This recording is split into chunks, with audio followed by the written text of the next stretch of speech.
ทุกคนเบาพิมพ์บ่อยากจะเชื่อว่าตั้งแต่ทำคลิปเครื่องบินรบของกองทัพไทยกองทัพอากาศไทยตั้งแต่คลิปแรกเลยคนนี้เบาพิมพ์ทำมาตลอดก็คือคลิปของเครื่องบินกิบเพลนที่ว่าลงจอดถนนหลวงของประเทศไทยและต่อมาก็คือการฉลองครบรอบ88ปีของกองทัพอากาศไทยแต่เบาพิมพ์บ่ได้สังเกตและก็บ่ฮู้มาก่อนเลยว่า สิ่งที่สำคัญหนึ่งในนั้นเครื่องบินของประเทศไทยเหลือเพียงแค่ฝูงเดียวในโลกที่ยังมีอยู่ที่ประเทศไทยเพราะว่าบังเอิญทุกคนเมื่อวานนี้บ่าวพิมพ์ได้ไปเจอข้อความหนึ่งหรือว่า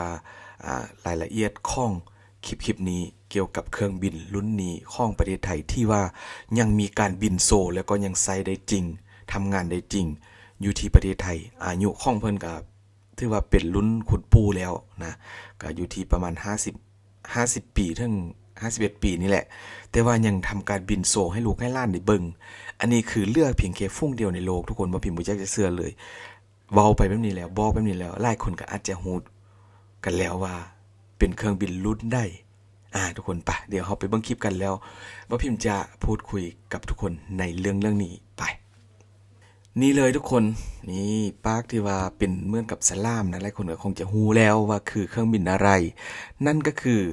AU 23A นะทุกคนหรือว่า Peacemaker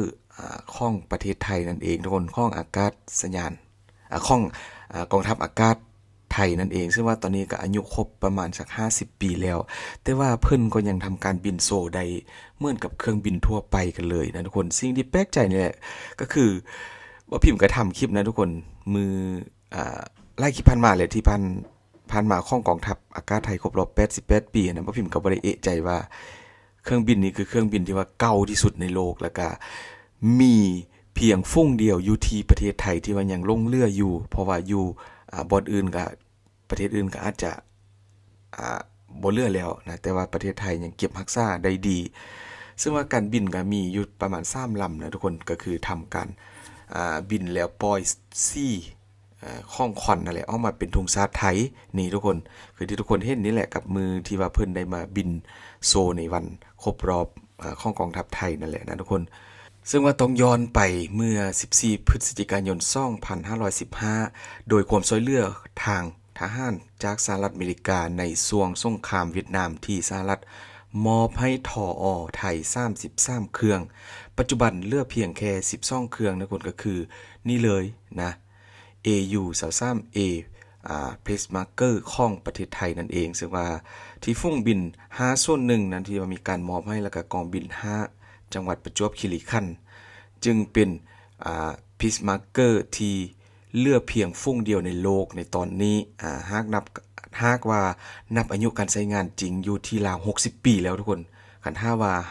ใช้งานมาจริงนะเพราะว่าสหรัฐใช้เครื่อง Peacemaker มาก่อนแล้วประมาณ10ปีจึงมอบให้กับประเทศไทยที่ผ่านมามีการซ่อมบำรุงตามวงรอบการเปลี่ยนอะไหล่ต่างๆเสมอเพื่อยืดอายุการใช้งานนะทุกคนนี่เลยทุกคนรูปร่างหน้าตาก็หลายคนก็คงจะคุ้นกันแล้วเพราะว่าอายุของเพิ่นก็เป็นระดับคุณปู่แล้ว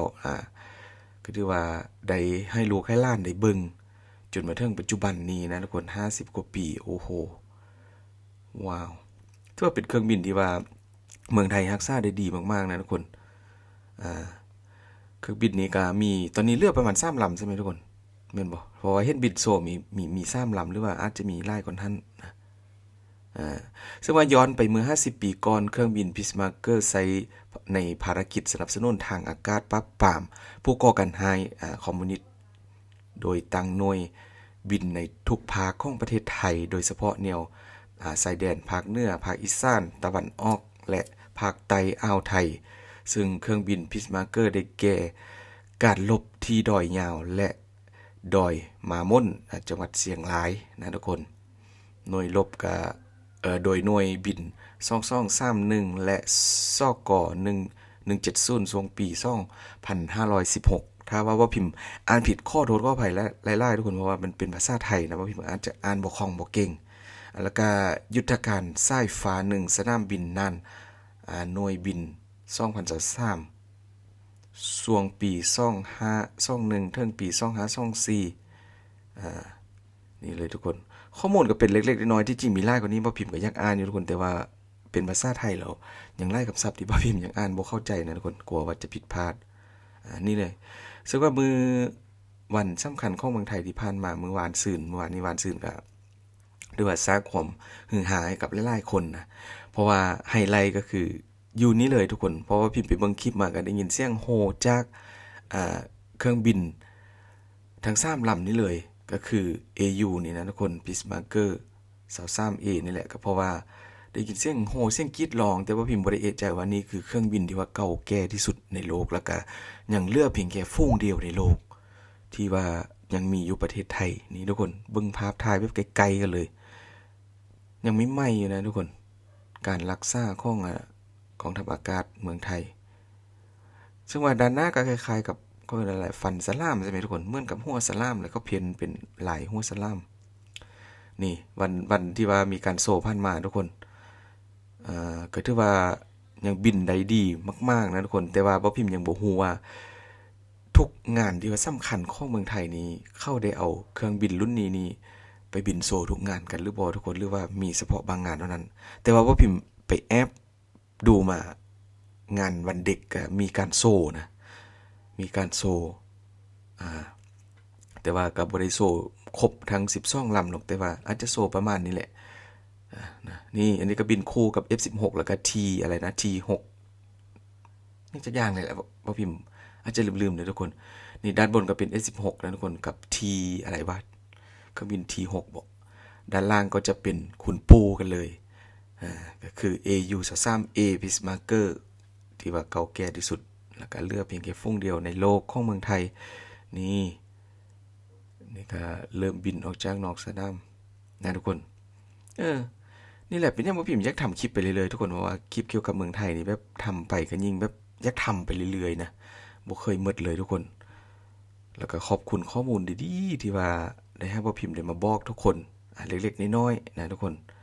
ซึ่งว่าถ้าว่าบ่ได้ทำคลิปต่อเนื่องกับแบบนี้ก็คงจะบ่ฮู้เกี่ยวกับเครื่องบินของเมืองไทยว่ามีแบบใดแด่สิ่งนี้ก็มาแปลกใจย้อนเสียงโฮกรีดของพี่น้องชาวไทยแหละที่ว่า